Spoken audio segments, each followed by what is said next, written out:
Om bagi kita semuanya, firman Tuhan untuk kita hari ini dari 1 Petrus pasal 5. Gembalakanlah kawanan domba Allah. Aku menasihatkan para penatua di antara kamu. Aku sebagai teman penatua dan saksi penderitaan Kristus, yang juga akan mendapat bagian dalam kemuliaan yang akan dinyatakan kelak.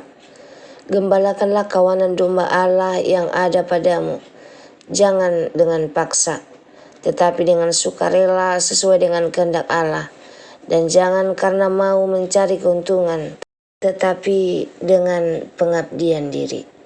Janganlah kamu berbuat seolah-olah kamu mau memerintah atas mereka yang dipercayakan kepadamu, tetapi hendaklah kamu menjadi teladan bagi kawanan domba itu. Maka kamu apabila Gembala Agung datang, kamu akan menerima mahkota kemuliaan yang tidak dapat layu. Demikian jugalah kamu, hai orang-orang muda. Tunduklah kepada orang-orang yang tua, dan kamu semua rendahkanlah dirimu seorang terhadap yang lain. Sebab Allah menentang orang yang congkak, tetapi mengasihani orang yang rendah hati. Karena itu rendahkanlah dirimu di bawah tangan Tuhan yang kuat, supaya kamu ditinggikannya pada waktunya. Serahkanlah segala kekhawatiranmu kepadanya, sebab Ia yang memelihara kamu. Sadarlah dan berjaga-jagalah. Lawanmu si iblis berjalan keliling sama seperti singa yang mengaum-ngaum dan mencari orang yang dapat ditelannya. Lawanlah dia dengan iman yang teguh, sebab kamu tahu bahwa semua saudaramu di seluruh dunia menanggung penderitaan yang sama. Dan Allah sumber segala kasih karunia, yang telah memanggil kamu dalam Kristus kepada kemuliaan yang kekal, akan melengkapi, meneguhkan, menguatkan, dan mengukuhkan kamu sesudah kamu menderita seketika lamanya. Ia yang mempunyai kuasa sampai selama-lamanya. Amin. Salam. Dengan perantaraan Silwanus yang kuanggap sebagai seorang saudara yang dapat dipercayai, aku menulis dengan singkat kepada kamu untuk menasihati dan meyakinkan kamu bahwa ini adalah kasih karunia yang benar-benar dari Allah. Berdirilah dengan teguh di dalamnya. Salam kepada kamu sekalian dari kawanmu yang terpilih di Babylon, dan juga dari Markus anakku. Berilah salam seorang kepada yang lain dengan cium yang kudus. Damai sejahtera menyertai kamu sekalian yang berada dalam Kristus. Amin. Shalom bagi kita semuanya. Firman Tuhan untuk kita hari ini dari 1 Petrus 5, 1-14. Judulnya Hidup Rendah Hati dan Tetap Teguh dalam Tuhan. Panggilan untuk mengembalakan dengan hati, ayat 1-4. Rasul Petrus menasihati para penatua atau pemimpin jemaat supaya mengembalakan domba-domba Allah dengan hati yang tulus. Ada 3 sikap penting yang disebutkan. Pertama, bukan dengan paksaan tetapi sukarela. Yang kedua, bukan untuk keuntungan pribadi. Yang ketiga, menjadi teladan bagi jemaat. Seorang pemimpin rohani tidak dipanggil untuk mencari kedudukan atau pujian. Ia dipanggil untuk melayani dengan kasih dan pengorbanan. Ketika kita melayani Tuhan dengan hati yang tulus, firman Tuhan berkata bahwa saat Yesus datang, kita akan menerima mahkota kemuliaan yang tidak akan layu.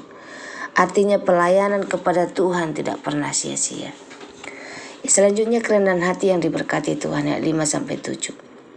Firman Tuhan berkata, Allah menentang orang yang congkak, tetapi mengasihi orang yang rendah hati. Kerendahan hati adalah sikap yang sangat penting dalam kehidupan orang percaya. Seringkali manusia ingin dihormati, ingin dipuji, ingin dianggap penting. Tetapi Tuhan mengajarkan hal yang berbeda. Rendahkanlah dirimu di hadapan Tuhan. Firman Tuhan berkata, rendahkanlah dirimu di bawah tangan Tuhan. Tuhan akan meninggikan pada waktunya. Ini berarti Tuhan yang menentukan waktu pengangkatan kita. Bukan kita yang meninggikan diri, tetapi Tuhan yang meninggikan. Lalu itu juga memberikan janji yang sangat indah. Serahkanlah segala kekhawatiranmu kepadanya, sebab Ia yang memelihara kamu. Betapa besar kasih Tuhan. Kita tidak perlu memikul semua beban hidup sendiri. ketika kita datang kepada Tuhan yang memelihara kita. Selanjutnya waspada terhadap serangan iblis ayat 8-9. Firman Tuhan mengingatkan, lawanmu si iblis berjalan berkeliling seperti singa yang mengaum. Ini berarti kehidupan orang percaya adalah peperangan rohani. Iblis mencari kesempatan untuk menjatuhkan iman kita, membuat kita putus asa, membuat kita jauh dari Tuhan. Tetapi Alkitab memberikan satu cara untuk menang. Lawanlah dia dengan iman yang teguh, artinya tetap percaya kepada Tuhan, tetap setia dalam doa, tetap hidup dalam firman Tuhan. Ketika iman kita kuat, iblis tidak dapat mengalahkan kita. Selanjutnya Tuhan menguatkan kita setelah penderitaan ayat 10-11. Firman Tuhan memberikan pengharapan yang luar biasa. Allah akan melengkapi, meneguhkan, menguatkan, dan mengukuhkan kamu. Kadang kita mengalami kesulitan, penderitaan, masalah hidup. Tetapi penderitaan itu tidak selamanya. Setelah masa itu berlalu, Tuhan sendiri yang akan memulihkan kita, menguatkan kita, meneguhkan hidup kita. Tuhan tidak pernah meninggalkan anak-anaknya. Berdirilah teguh dalam kasih karunia Tuhan ayat 12-14. Di akhir suratnya Petrus mengingatkan jemaat untuk tetap berdiri teguh dalam kasih karunia Tuhan.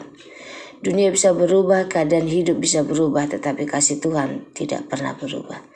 Ketika kita hidup di dalam Kristus, kita memiliki damai sejahtera yang sejati. Seorang gembala menjaga dombanya di malam hari, walau ada serigala di sekitar. Domba-domba itu tidak akan takut karena mereka berada di dekat gembalanya. Demikian juga hidup kita. Walaupun dunia penuh masalah dan ancaman, kita aman karena kita bersandar di dalam tangan Yesus Kristus, Sang Gembala Agung. Semoga firman Tuhan hari ini menjadi berkat bagi kita. Terima kasih, Tuhan Yesus memberkati. Shalom.